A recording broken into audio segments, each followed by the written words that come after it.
Welcome to Democracy Now!, democracynow.org, the War and Peace Report. I'm Amy Goodman.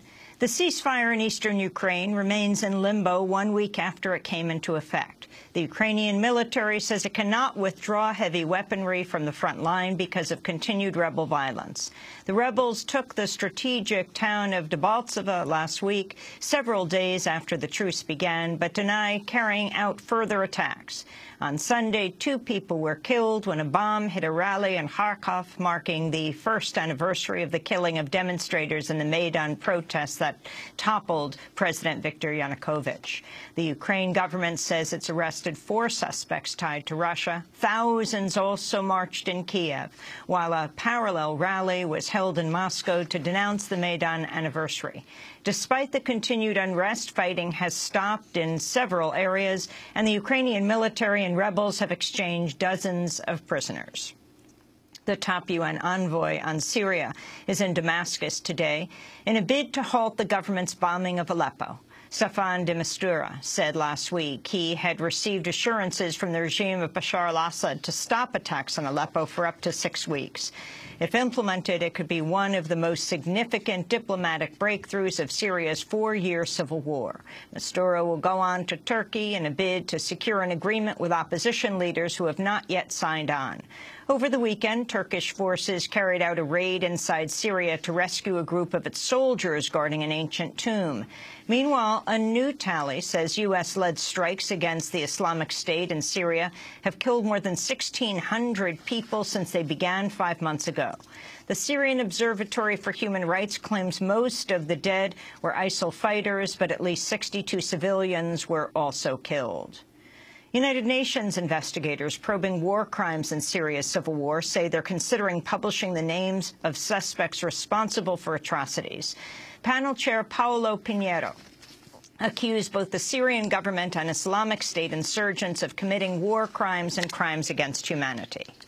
In Syria, the horrific things are not only being perpetrated by the 2 terrorist groups, as the Security Council has defined, so-called ISIS and Jabal Nusra, but it's very important not to forget the human rights violations, the war crimes, like crimes against humanity committed by government forces and by other non-state armed groups that continue to be present in the conflict. One of the leading activists in Egypt's 2011 revolution has been sentenced to 5 years in prison. Alaa Abdel Fattah received the term in a retrial following an original sentence of 15 years. He was accused of inciting a 2013 protest that broke a law barring public gatherings without government approval. Fattah has been imprisoned multiple times since playing a key role in the protests that toppled Hosni Mubarak 4 years ago, missing the birth of his child and more recently the death of his father. As the verdict was read today, Fattah's family and friends wept in the courtroom and shouted down with military rule. The U.S. and Iran have resumed high-level talks in a bid to reach a nuclear deal before a March 31st deadline. Secretary of State John Kerry is meeting with Iranian counterpart Mohammad Javad Zarif in Geneva. The talks for the first time have included top U.S. and Iranian officials on energy and nuclear issues to work out the technical details of an agreement that would curb Iran's nuclear program and impose international monitoring. Both sides say they have no plans to extend the talks a second time after initially missing a deadline in November. The Obama administration, meanwhile, is reportedly withholding details of the talks from Israeli counterparts over Prime Minister Benjamin Netanyahu's effort to undermine an agreement. White House Press Secretary Josh Earnest said Israel has spread false information about the negotiations.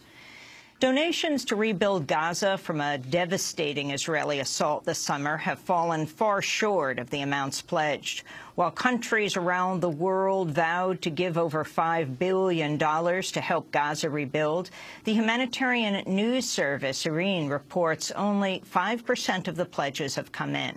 Last month, the United Nations Relief and Works Agency said it had run out of funding for repairs and rental subsidies in Gaza. Meanwhile, a new report has confirmed hundreds of Palestinian civilians were killed in Israeli airstrikes on homes during the summer bombardment. The Associated Press found that of the more than 800 Palestinians killed in Israeli airstrikes on homes, over 60% were civilians, and just 11% were confirmed or suspected militants. The United Nations has reported nearly 2,200 Palestinians were killed in the assault overall, the vast majority civilians.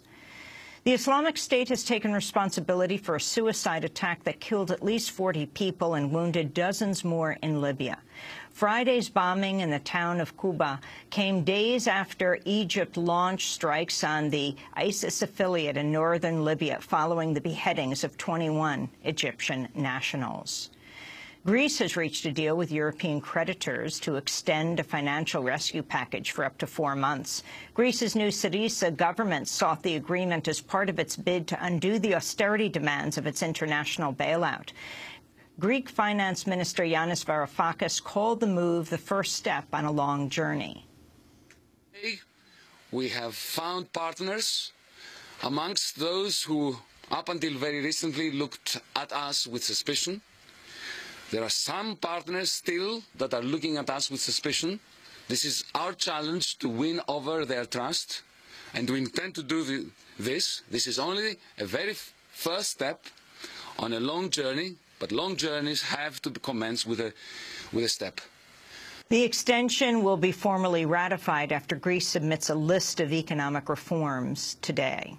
The U.S. says it's mulling new punitive actions against Venezuela following the arrest of an opposition mayor.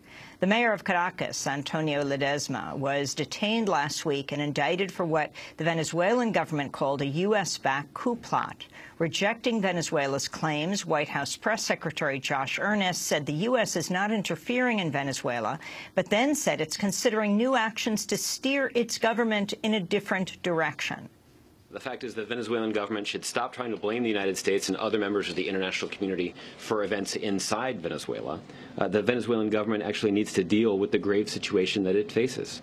The United States is not promoting unrest in Venezuela, nor are we attempting to undermine Venezuela's economy or its government.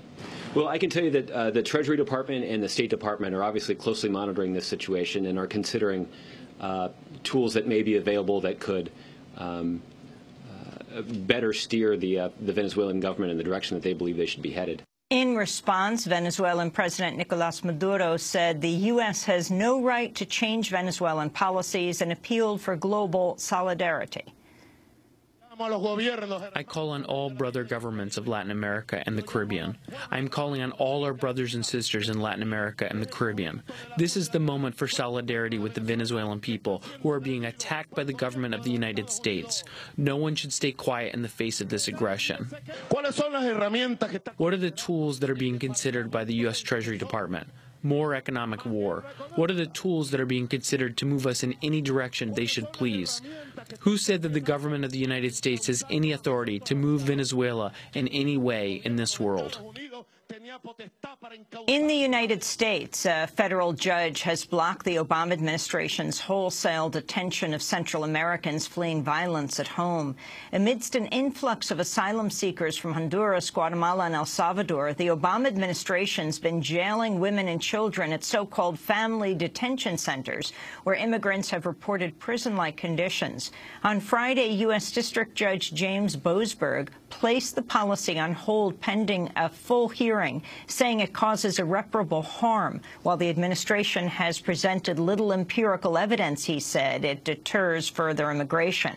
While officials have justified the policy by arguing an ongoing influx of immigrants could threaten national security, Judge Boasberg ruled the, quote, incantation of the magic word national security without further substantiation is simply not enough to justify significant deprivations of liberty, he said. The ACLU filed the case on behalf of mothers and children they say have fled from extreme violence, rape, and death threats. Attorneys say they expect the women and children will be released from detention beginning this week. The Somali militant group Al-Shabaab has issued a threat to attack Minnesota's Mall of America as it did Kenya's Westgate shopping center in 2013. The mall says it has tightened security in response. One of the top scientists involved in denying climate change has failed to disclose his extensive funding from the fossil fuel industry. Dr. Wei-Hok Soon of the Harvard-Smithsonian Center for Astrophysics has downplayed global warming and rejected human activity as its cause, arguing the sun is more responsible than greenhouse gases. Climate denialists frequently cite his work to reject concrete action, but documents released by Greenpeace show Dr. Soon has received more than $1.2 million from fossil fuel corporations over the last decade and failed to disclose those ties in most of his scientific papers. According to the New York Times, Soon's hidden financial ties likely violate ethical guidelines in at least 8 different cases. In correspondence with his funders, Soon referred to his scientific papers or congressional testimony as, quote, deliverables. In response, the Harvard-Smithsonian Center says Dr. Soon's behavior is inappropriate and will be handled internally.